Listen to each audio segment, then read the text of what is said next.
So now the first video was still Trikonasana, and I didn't explain it as some work was going on inside here in the lab, the physical education department. So now about Trikonasana. Here one drawing you can see one of the pose, that is Chakrasana, Ardha Chakrasana, and this is Trikonasana. Okay, and how you are supposed to do it is you'll have to spread your legs apart and then bend at the side and stretch your.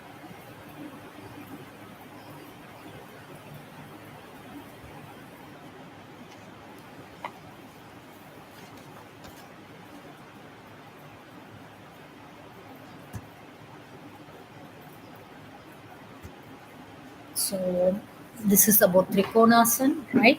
Trikonasana, what you're supposed to do is you should spread your legs like this, right? And start writing with procedure first. Stand straight with your legs apart. The distance between your legs should be a little more than the span of the shoulders. Okay, span of the shoulders. Inhale, raise your right hand straight above your head. Okay, right hand above your head, and then the right arm should be parallel to the right ear. Right arm to the right ear parallel, right? Exhale, and then bend your torso at the waist. You should bend your, so you can see this, and then bend your torso to the left side simultaneously. Slide your left arm down along with left leg till your fingers are at your ankle or touches the floor. At this point, your right arm must be horizontal as your head is tilted left. Hold the pose and elbows straight.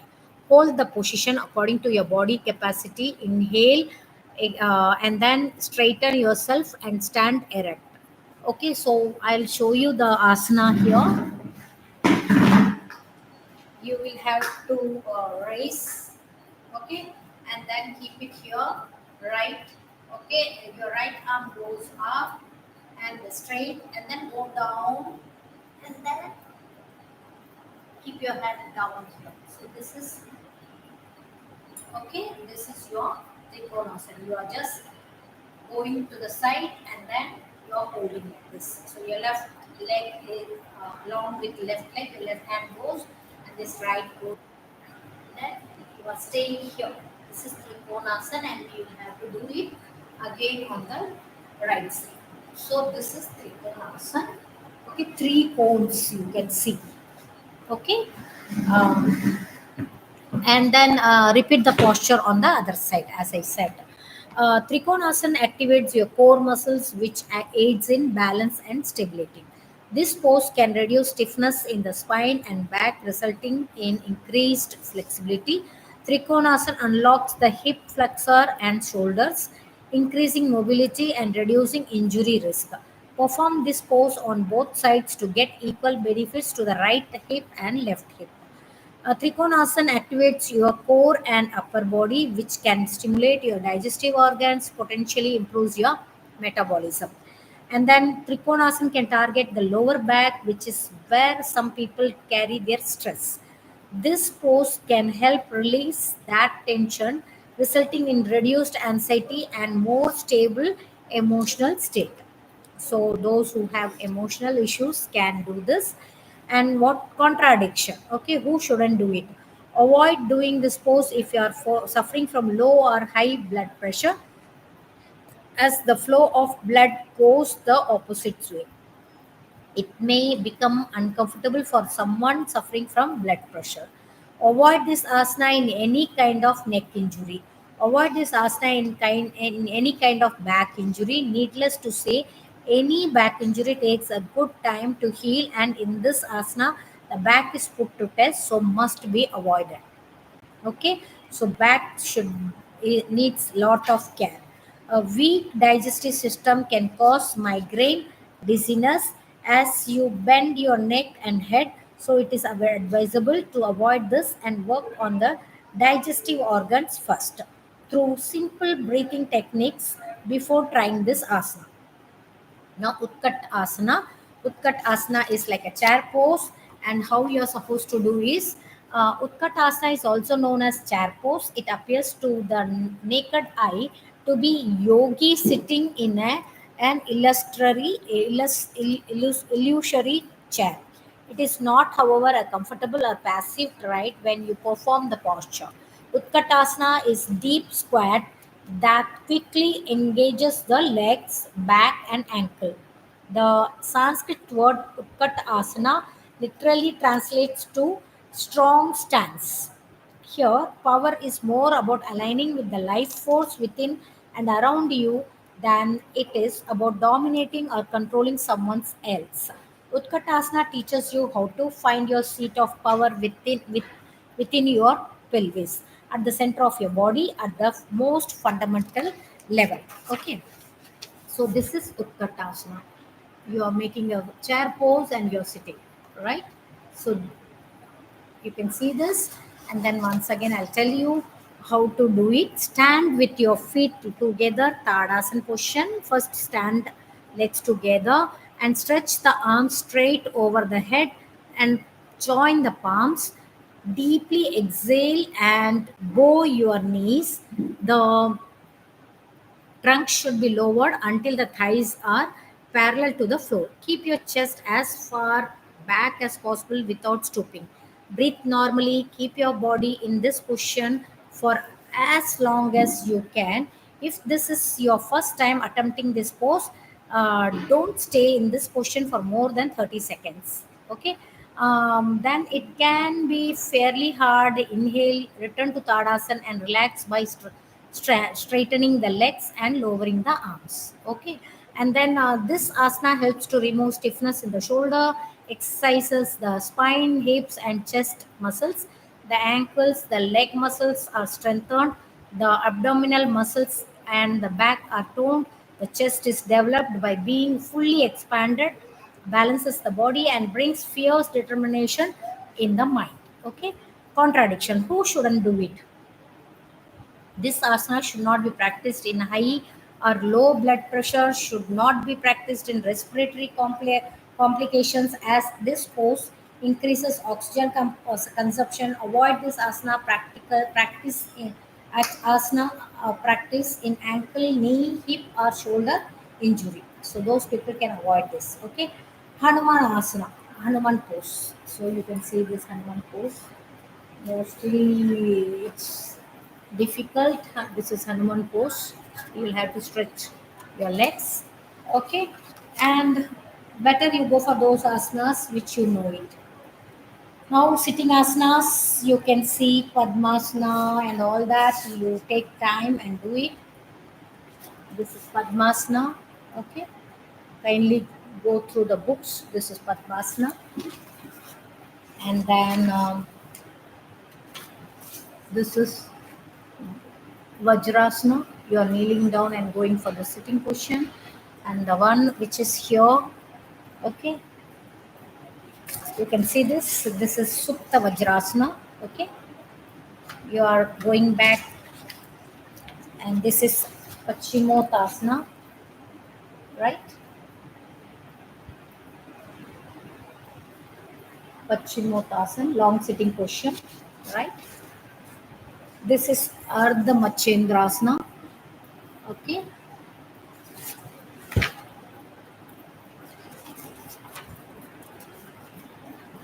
from Padmasana position, you go to this position, and this is Yoga Mudrasana, right? And this is Ushtrasana, okay, and Sasangasana, Balasana, also we say Sashangasana, right? These are all sitting postures, and we need to do it. And the meditative asanas are, these are the meditative asanas, the four asanas. You can see the four asanas here. Okay, Siddhasana, Swastikasana, right? These are all poses, and Sukhasana and Padmasana. These are all meditation positions. Sukhasana, Padmasana, right? Siddhasana and Swastikasana. Swastikasana, right? And Sukhasana is sitting normal. This is Sukhasana. You are sitting in a normal position, your hands uh, Chin Mudra position, right?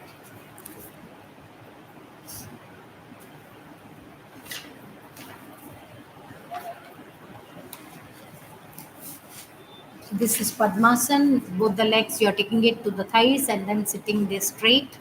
And Siddhasana is one leg above and then you're going to the meditation position. Okay.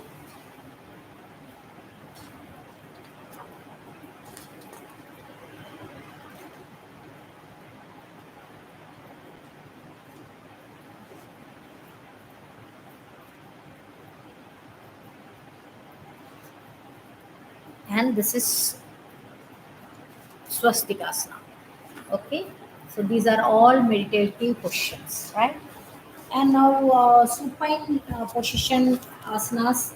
When you're lying down and then in a supine position you can go for Sarvangasana.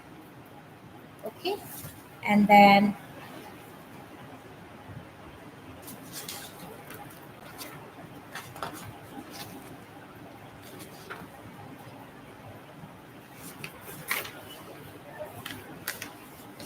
this is Uttana Padasana. Okay. Lying down and lifting both the legs. And this is Halasana. From Sarvangasana position, you're going to this position, Halasana, right? And this is Pavana Muktasana. Okay. Pavana Muktasana. Chakrasana. Standing pose you go. Lying down also you can do, right? So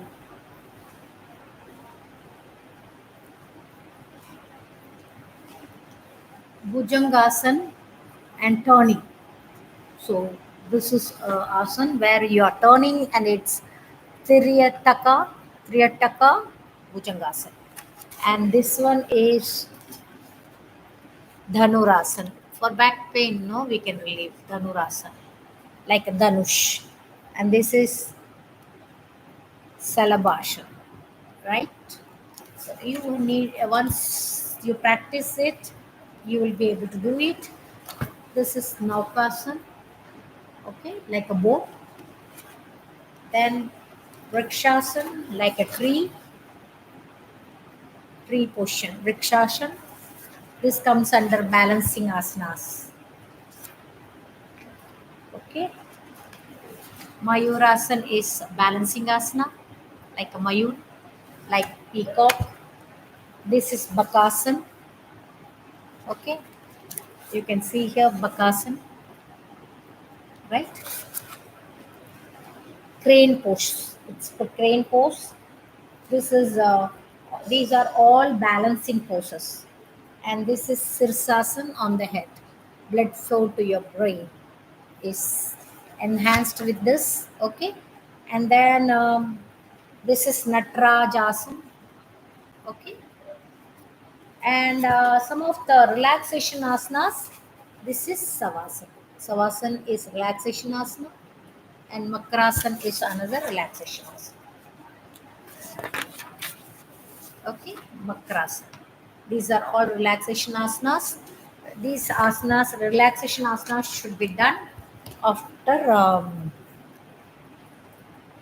all vigorous activities. Okay, so pranayams, I'll be telling you pranayam. Pranayam is breathing refers to practice of controlling one's breath. And despite the fact that this interpretation appears to be correct in light of the activities in question, pranayam is derived from two roots, prana and yama, yama. Okay, and prana is vital energy, life power, and yama is extension or expansion. Okay, so you just go through these things. Um,